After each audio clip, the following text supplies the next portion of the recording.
It's now official, and this is a serious situation developing for the East Coast. A powerful bomb cyclone is expected to form off the southeast coast, and this system has the potential to impact millions with heavy snow, damaging winds, and dangerous conditions over the next few days. The signal we've been tracking all week has locked in, and confidence is now high that a major coastal storm will rapidly intensify as we head into the weekend.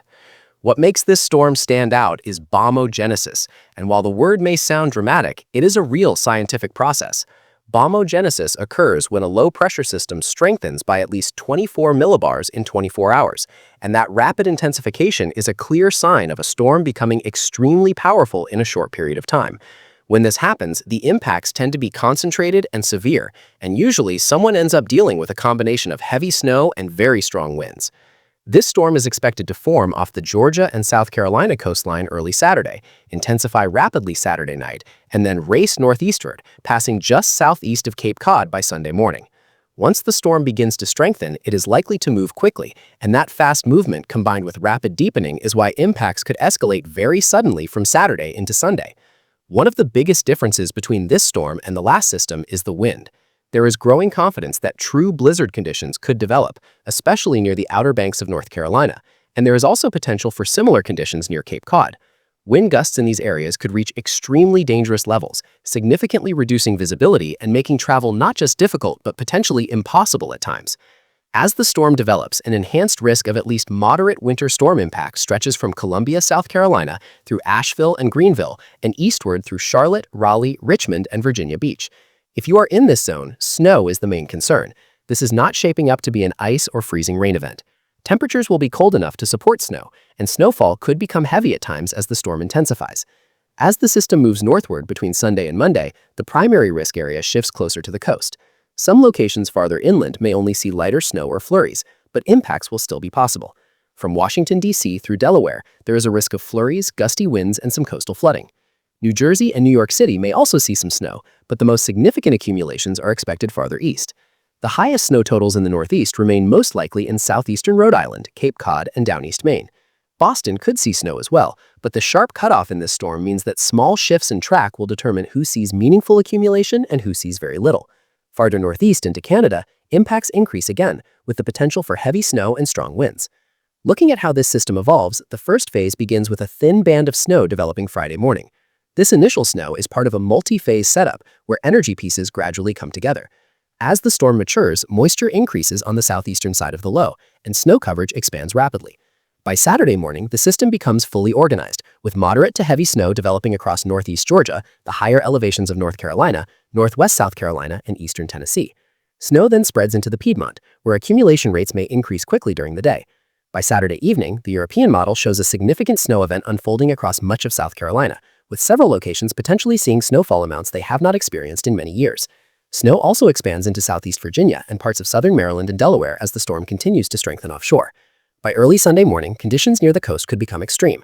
As the low-pressure center deepens to around 968 millibars, winds along the Outer Banks could reach 30 to 50 miles per hour, with much stronger gusts offshore. Coastal flooding becomes a concern, and heavy snow combined with strong winds raises the risk of blizzard conditions. A storm with pressure this low is comparable in strength to a Category 2 hurricane, and while this is a winter storm, the dynamics are similar in terms of wind and energy. If this system were tracking farther west along the I-95 corridor, it could be considered an all-time historic storm. Even with its current track, it is likely to be a memorable and potentially historic event for parts of the Carolinas. Wind remains a major threat even away from the immediate coast. Gusts of 30 to 40 miles per hour are possible across areas like Charlotte, Raleigh, Richmond, and even toward Washington, D.C. Closer to the coast, wind speeds increase significantly, and offshore gusts could exceed 80 miles per hour, creating extremely hazardous marine conditions. Over the next 3 days, this storm is expected to cause major travel disruptions across large portions of the southeast and mid-Atlantic. Roads may become impassable during periods of heavy snow and strong winds, and daily routines could be significantly disrupted, especially in eastern North Carolina where impacts may be most intense. No matter whether final snowfall totals end up being 3 inches or 15 inches, the combination of snow and wind means conditions will feel like a blizzard while the storm is occurring. This is not the kind of system you want to be traveling in, and being out on the roads during peak impacts could be extremely dangerous. Now, the big question everyone is asking is how much snow we are actually talking about, and the answer still depends heavily on exact placement and timing. To get a reasonable estimate, we look at the national blend of models, which averages guidance from multiple sources and tends to give a more conservative middle ground solution. Right now, that blend is showing several inches of snow across much of the Carolinas, with amounts increasing as you move closer to the coast. In the Piedmont region of the Carolinas, current guidance suggests around 4 inches in Columbia, close to 6 inches in Charlotte and Asheboro, and around 8 inches in Raleigh. Farther east, amounts increase quickly, with 10 inches possible near Greenville and potentially double-digit snowfall in places like Kill Devil Hills. Richmond is currently around 6 inches, while Virginia Beach could see totals approaching 10 or 11 inches if bands set up correctly. That said, it is important to talk about something that could limit snowfall in a few locations, especially around Raleigh and parts of central North Carolina. There is a possibility of a dry slot developing as multiple low-pressure centers interact. In simple terms, two systems may end up competing for moisture, which can reduce snowfall totals in the middle of the storm while increasing them on the outer edges. This does not eliminate the risk of heavy snow, but it does introduce variability that needs to be monitored closely. Because of that interaction, it would not be surprising if some locations end up with less snow than currently projected, while other areas on the periphery of the storm see significantly more. Eastern North Carolina, for example, could easily overperform if the heavier bands remain intact. 8 inches in Raleigh is possible, but it may also end up lower depending on how that dry slot evolves. Moving north into the Delmarva region, there is a decent chance of seeing several inches of snow, with some spots potentially approaching 7 inches. Along the I-81 corridor into Washington and Baltimore, confidence is higher in lighter accumulations, generally in the 1 to 3 inch range. Philadelphia could see closer to 2 to 4 inches, while southeastern New Jersey, including Atlantic City, may see higher totals if the coastal dens push far enough west. New York City currently looks like it could see around 4 inches of snow, with slightly higher amounts possible out on Long Island. However, the sharp cutoff nature of this storm means totals could change quickly with even a small shift in track. This is not a uniform snowfall event, and differences of just a few miles could mean the difference between minor accumulation and a disruptive snowfall. One area where confidence is much higher is Cape Cod. Current guidance suggests that 15 inches of snow may actually be on the low end there, and that area is expected to experience some of the strongest winds. Blizzard conditions are very likely in that region, with wind gusts potentially reaching hurricane force offshore and extremely dangerous conditions on land. Providence and Boston could see snow as well, but amounts there are less certain and likely depend on how sharply the precipitation shield cuts off. 7 inches is possible on the high end for Boston, but a much lower total is still on the table. Farther north into down East Maine, a general 2 to 4 inches looks possible, with locally higher amounts in eastern sections. Across Nova Scotia, including Halifax, confidence is increasing in a major winter storm with over a foot of snow and blizzard conditions. Strong winds and heavy snow there could lead to significant travel and power impacts as the storm continues northeastward into Canada. One of the most unusual aspects of this entire pattern comes after the storm passes, when extremely cold air pours southward. Temperatures drop so sharply that something very rare becomes possible along the Gulf Coast. Some models are showing the potential for Gulf effect snow, which is similar in concept to lake effect snow, but occurring over the much warmer waters of the Gulf of Mexico. Because the air mass behind this storm is so cold, snow flurries may be possible in parts of Florida, including areas near Orlando, Jacksonville, and Daytona Beach. There is even a low confidence signal for a light coating of snow near Tampa. A few models go as far as hinting at snowflakes reaching the Bahamas, something that hasn't happened since the late 1970s. Temperatures across Florida Sunday morning are expected to be dangerously low. Tallahassee could drop to around 23 degrees, Stark into the low 20s, and even Tampa could struggle to stay above the mid-30s. When winds are factored in, wind chill values may be 10 degrees colder than actual temperatures, creating very hazardous conditions for anyone exposed.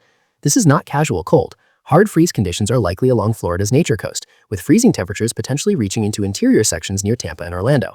The National Weather Service has already flagged this setup as extremely hazardous for marine interests and dangerous for vulnerable populations. Wind chills in northern Florida could fall into the single digits, which is exceptionally rare for that region. Many homes and infrastructure systems there are not designed for this kind of cold, increasing the risk of burst pipes, water issues, and heating problems. The cold does not stop there. Much of the Central and South America will also feel this surge, with temperatures around 23 degrees in Dallas, near 20 in Oklahoma City, and potentially as low as 2 degrees in Indianapolis. Across the Great Lakes and Northeast, temperatures may fall below zero in some areas, with brutal wind chills extending into parts of Canada. This cold arrives on top of an already difficult situation for many communities. There are still areas dealing with power outages from previous storms, and unfortunately, the human toll continues to rise. The most recent reports indicate that fatalities linked to this winter pattern have now surpassed 100, making this one of the deadliest cold outbreaks in recent history. Despite ongoing restoration efforts, the challenge is that the cold keeps coming. Even as power is restored in some areas, another round of bitter temperatures threatens to reverse progress and create new hardships. This is why checking on neighbors, especially the elderly and those with reliable heat, is absolutely critical. Looking ahead, some moderation in temperatures may arrive for parts of the Great Plains and Central America over the next 10 days. However, for the East Coast, there is currently no clear signal that the cold pattern will break anytime soon. Below average temperatures are likely to persist, and additional systems remain possible. As this situation continues to evolve, staying informed is key. Forecast details will continue to be refined, and small changes could have big impacts. This is why updates matter, and why following JetWeatherX can help you stay ahead of rapidly changing conditions. If you are in the path of this storm or the extreme cold that follows, now is the time to prepare. Charge devices, secure fruit and water, avoid unnecessary travel, protect pipes, and make sure pets are indoors. These steps may seem simple, but they can make a real difference. We'll continue monitoring every update closely here at JetWeatherX. More information will be coming, and conditions may change quickly. Stay alert, stay prepared, and we'll keep you updated as this powerful winter pattern unfolds.